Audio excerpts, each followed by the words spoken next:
வரும் 27ஆம் தேதி நடைபெறும் நிதி ஆயோக் கூட்டத்தில் பங்கேற்க டெல்லி செல்கிறார் முதலமைச்சர் மு.க.ஸ்டாலின்.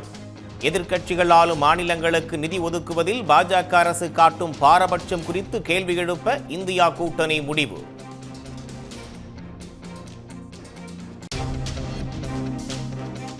ஆம்ஸ்ட்ராங் கொலை வழக்கில் திடீர் திருப்பமாக அதிமுக கவுன்சிலர் கைது. கொலையாளிகளுக்கு பணம் ஏற்பாடு செய்து கொடுத்தது பற்றி பாஜக முன்னாள் நிர்வாகி அஞ்சலை பரபரப்பு வாக்குமூலம்.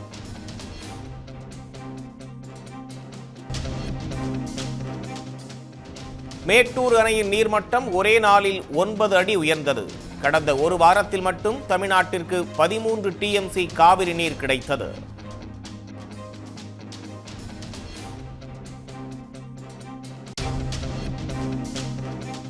உச்சநீதிமன்ற உத்தரவுப்படி தேர்வு மையம் வாரியாக நீட் தேர்வு முடிவுகள் வெளியீடு.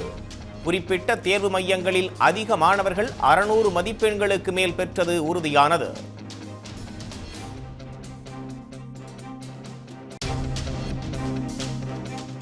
சென்னை விமான நிலையத்தில் 267 கிலோ தங்கம் கடத்தப்பட்ட விவகாரம். பாஜக பிரமுகரிடம் விசாரணை. விமான நிலைய அதிகாரி உட்பட 6 பேருக்கு சம்மன்.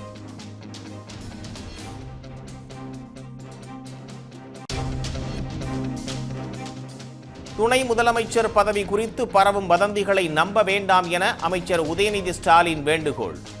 புதிய பொறுப்பு வழங்குவது பற்றி முதலமைச்சரே முடிவு செய்வார் என்றும் விளக்கம்.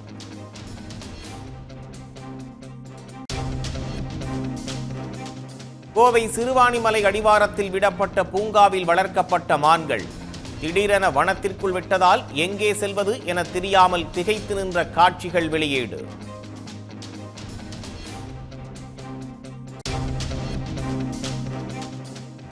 தொடர் மழை எதிரொலியாக கோவை சிறுவாணி அணை வேகமாக நிரம்புகிறது.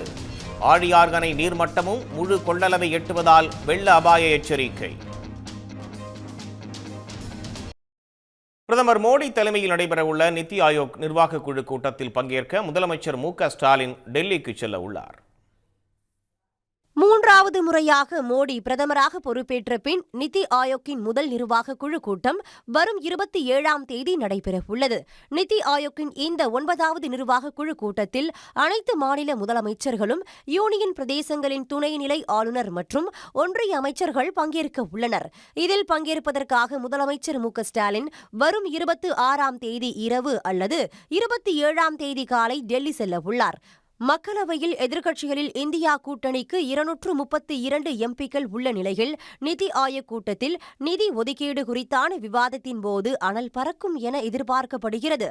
மாநில அரசுகளுக்கு நிதி ஒதுக்கீட்டில் ஒன்றிய அரசு மாற்றாந்தாய் மனப்பான்மையுடன் நடந்து கொள்வது குறித்து தமிழ்நாடு முதலமைச்சர் மு.க.ஸ்டாலின், கேரள முதலமைச்சர் பினராயி விஜயன், கர்நாடக முதலமைச்சர் சித்தராமையா, மேற்குவங்க முதலமைச்சர் மம்தா பானர்ஜி ஆகியோர் பிரச்சினை எழுப்ப திட்டமிட்டுள்ளதாக தகவல்கள் தெரிவிக்கின்றன.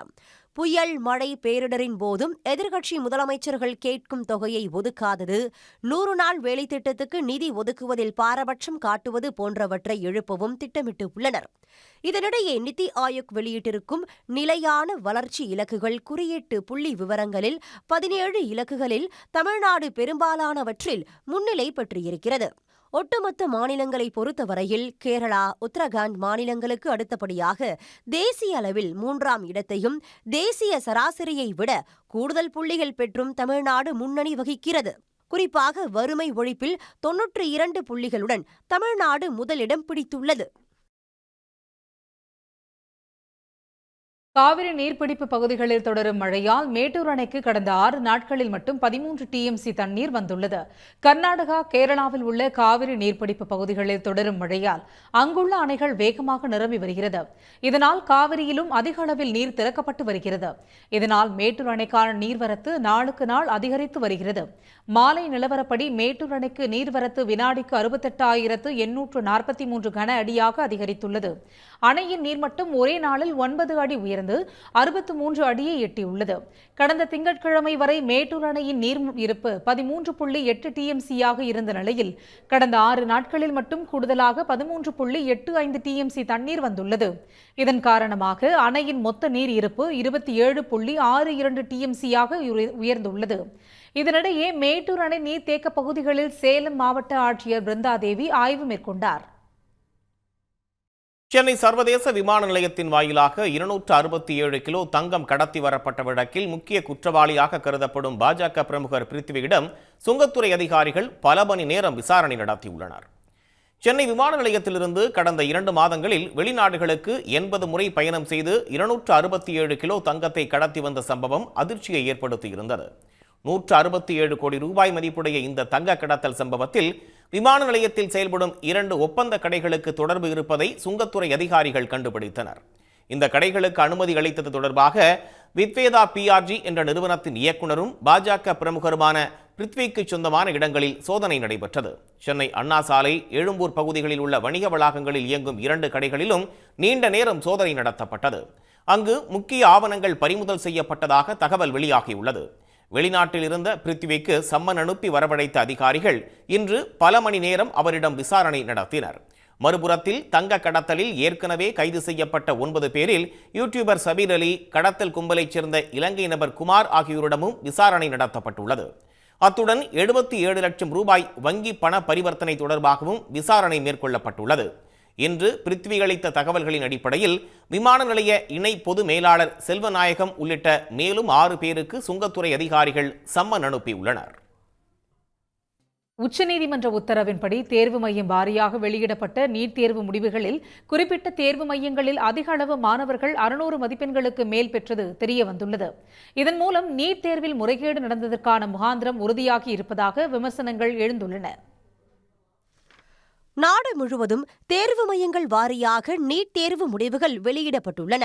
இதில் 700க்கு அதிகமான மதிப்பெண்களை ராஜஸ்தானில் 482 பேரும், மகாராஷ்டிராவில் 205 பேரும், கேரளாவில் 194 பேரும் பெற்றுள்ளனர்.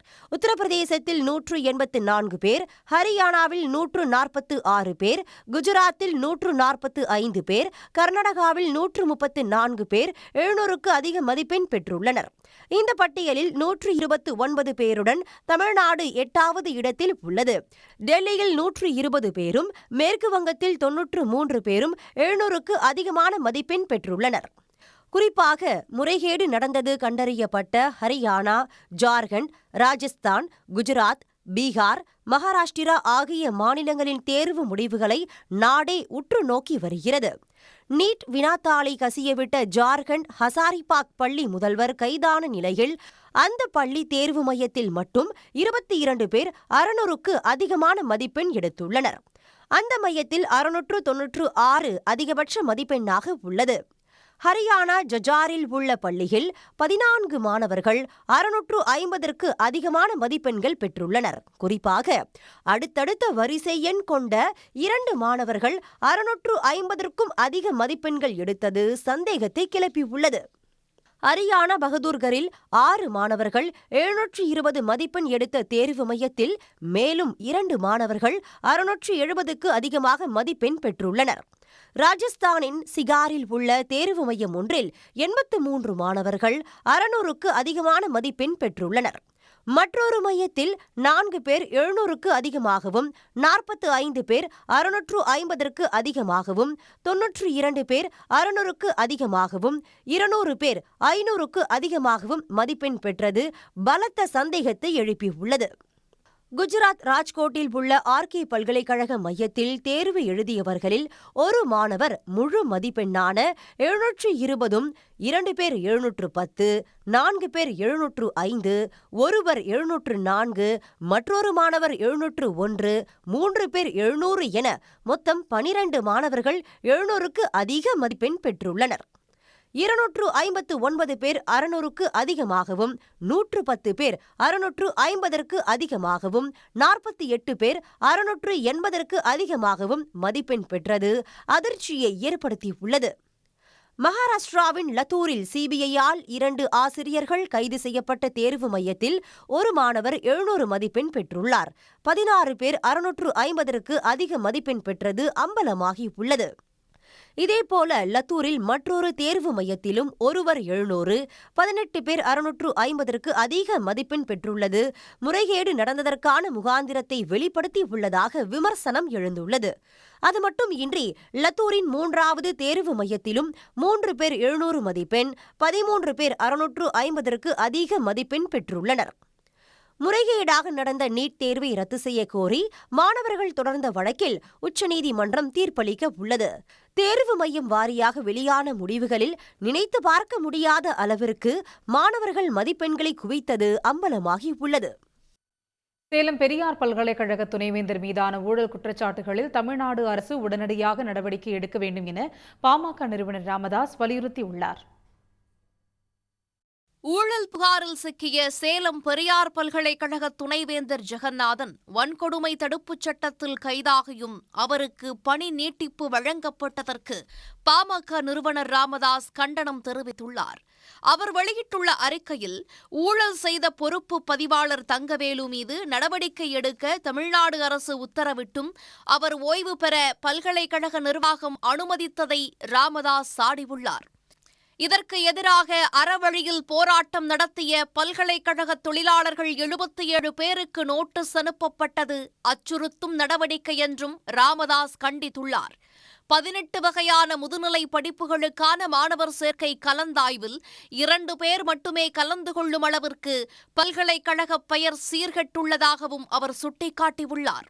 இந்த நிலையில் துணைவேந்தர் மீது நடவடிக்கை எடுப்பதோடு ஊழியர்களுக்கு அனுப்பப்பட்ட நோட்டீஸை ரத்து செய்யவும் அரசு முன்வர வேண்டுமென ராமதாஸ் வலியுறுத்தியுள்ளார். ஒருங்கிணைந்த சிற்றுந்து திட்ட வரைவு அறிக்கை தொடர்பான மக்கள் கருத்து கேட்பு கூட்டம் நாளை மறுநாள் சென்னை கலைவாணர் அரங்கத்தில் நடைபெறும் என்று அறிவிக்கப்பட்டுள்ளது. தமிழ்நாட்டில் கடந்த சில ஆண்டுகளாக சிற்றுந்துகளுக்கான அனுமதி வழங்கப்படாமல் இருந்த நிலையில் மீண்டும் அனுமதி வழங்க முடிவு செய்த தமிழ்நாடு அரசு கடந்த மாதம் ஒருங்கிணைந்த மினி பேருந்து திட்ட வரைவு அறிக்கையை வெளியிட்டது. இந்த வரைவு திட்ட அறிக்கையின்படி மாநிலம் முழுவதும் சிற்றுந்துகளை இயக்குவதற்கான அனுமதி வழங்கப்பட உள்ளது. இந்த வரைவு திட்ட அறிக்கை தொடர்பாக பொதுமக்கள் உள்ளிட்ட அனைத்து தரப்பினரும் தங்களது கருத்துக்களை ஜூலை 14ஆம் தேதிக்குள் தெரிவிக்கலாம் என்று தமிழ்நாடு அரசு ஏற்கனவே அறிவித்திருந்தது. இந்நிலையில் இது தொடர்பான கருத்து கேட்பு கூட்டம் சென்னை திருவல்லிக்கேணியில் உள்ள கலைவாணர் அரங்கத்தில் உள்துறை முதன்மை கூடுதல் செயலாளர் தலைமையில் நாளை மறுநாள் நடைபெறும் என்று அறிவிக்கப்பட்டுள்ளது. அம்மா உணவகங்களை ஆய்வு செய்த முதலமைச்சரை பாராட்ட மனமில்லாமல் எடப்பாடி பழனிசாமி ஆற்றாமையில் புலம்பி தவிப்பதாக சென்னை மாநகராட்சி மேயர் பிரியா கண்டனம் தெரிவித்துள்ளார். இதுகுறித்து எக்ஸ் வலைதள பக்கத்தில் பதிவிட்டுள்ள அவர் திமுக ஆட்சியில் அம்மா உணவகங்கள் சிறப்பாக செயல்பட்டு வருவதாக கூறியுள்ளார். அம்மா உணவகங்களின் செயல்பாட்டை ஆய்வு செய்த முதலமைச்சரின் பெருந்தன்மையை பாராட்ட எதிர்க்கட்சித் தலைவர் எடப்பாடி பழனிசாமிக்கு மனமில்லை என்றும் அவர் குறிப்பிட்டுள்ளார்.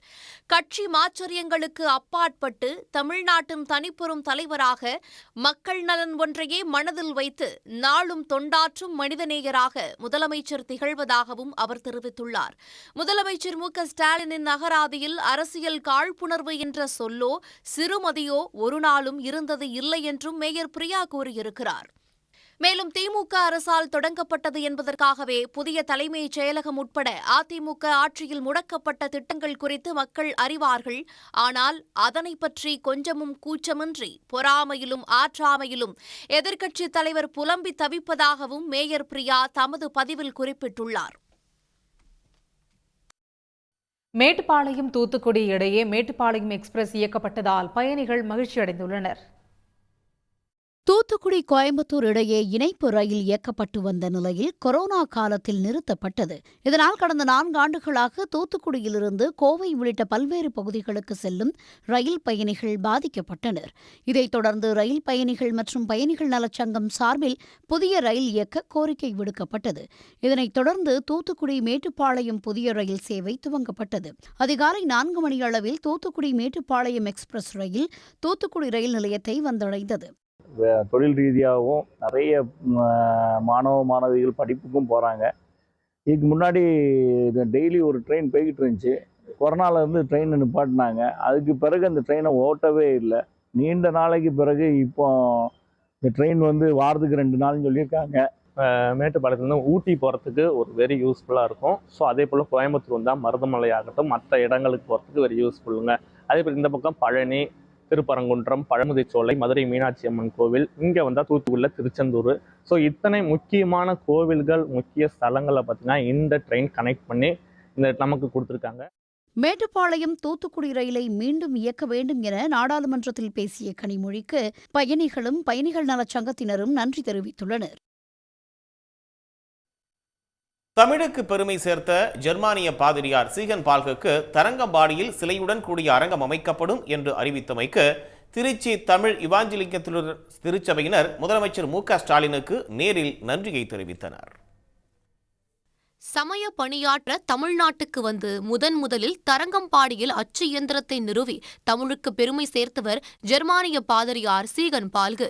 இவருக்கு தரங்கம்பாடியில் சிலையுடன் கூடிய அரங்கம் அமைக்கப்படும் என்று அண்மையில் முதலமைச்சர் மு.க.ஸ்டாலின் அறிவித்தார். இதை வரவேற்றுள்ள தமிழ் இவாஞ்சலிக்கல் லுத்தரன் திருச்சபையினர் சபை தலைவர் கிறிஸ்டியன் சாம்ராஜ் தலைமையில் முதலமைச்சர் மு.க.ஸ்டாலினை நேரில் சந்தித்து நன்றி தெரிவித்தனர்.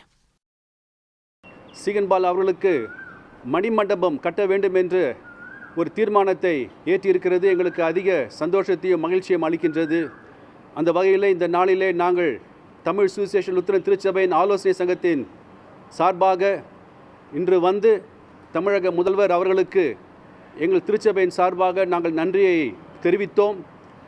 18ஆம் நூற்றாண்டில் தரங்கம்பாடியில் சமயப்பணி செய்து வந்த பாதிரியார் சீகன் பால்கு தமிழ் மொழியை திறம்பட கற்று கிறிஸ்தவர்களின் புனித நூலான விவிலியத்தின் புதிய ஏற்பாட்டை தமிழில் மொழிபெயர்த்தவர். இவர் அச்சு இயந்திரத்தையும் நிறுவியதால் பல நூல்களை தமிழில் அச்சிடுவதற்கு அது உதவியது என்பது குறிப்பிடத்தக்கது. மாணவர்கள் நலன் சார்ந்த பல்வேறு திட்டங்களால் தனியார் பள்ளிகளை விட பிள்ளைகளை அரசு பள்ளிகளில் சேர்க்கவே பெற்றோர்கள் ஆர்வம் காட்டுவதாக அமைச்சர் மா. சுப்பிரமணியன் தெரிவித்துள்ளார். சென்னை சைதாப்பேட்டையில் அரசு பள்ளியில் மாணவ மாணவியருக்கு மிதிவண்டிகள் வழங்கும் திட்டத்தை அமைச்சர்கள் மா. சுப்பிரமணியன், ராஜகண்ணப்பன் ஆகியோர் தொடங்கி வைத்தனர்.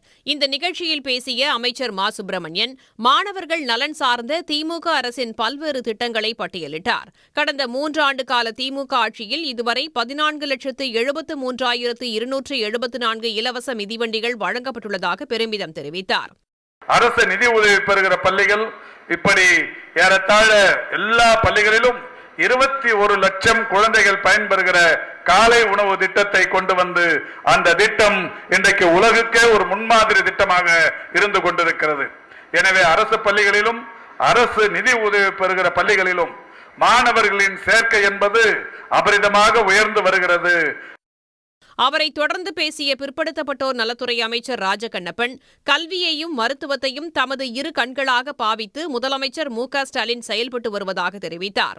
கல்விக்குத்தான் முதலமைச்சர் அதிக நிதியை ஒதுக்கியுள்ளதாக கூறிய அவர் திமுக ஆட்சியில் ஒடுக்கப்பட்ட மற்றும் பிற்படுத்தப்பட்ட மக்கள் உள்பட அனைத்து தரப்பினருக்கான திட்டங்கள் செயல்படுத்தப்படுவதாக கூறினார். இந்திய கிரிக்கெட் அணியின் வீரர் நடராஜன் திருச்செந்தூர் சுப்பிரமணிய சுவாமி கோயிலில் தரிசனம் செய்தார். TNPL கிரிக்கெட் தொடர் போட்டிகள் தற்போது நெல்லையில் உள்ள மைதானத்தில் நடைபெற்று வருகின்றன. இதற்காக அணி வீரர்கள் நெல்லை, தூத்துக்குடியில் பயிற்சி மேற்கொண்டு வருகின்றனர். இந்த நிலையில் சேலம் அணியில் உள்ள இந்திய வேகப்பந்து வீச்சாளர் நடராஜன் திருச்செந்தூர் சென்று சுப்பிரமணிய சுவாமி கோயிலில் தரிசனம் மேற்கொண்டார். அவருடன் TNPL சேலம் அணி வீரர்களும் சென்று தரிசனம் செய்ததோடு கோயில் முன்பாக புகைப்படம் எடுத்துக் கொண்டனர். உடனுக்குடன் செய்திகளை தெரிந்து கொள்ள சன் நியூஸ் பெல் ஐகானை கிளிக் பண்ணுங்க.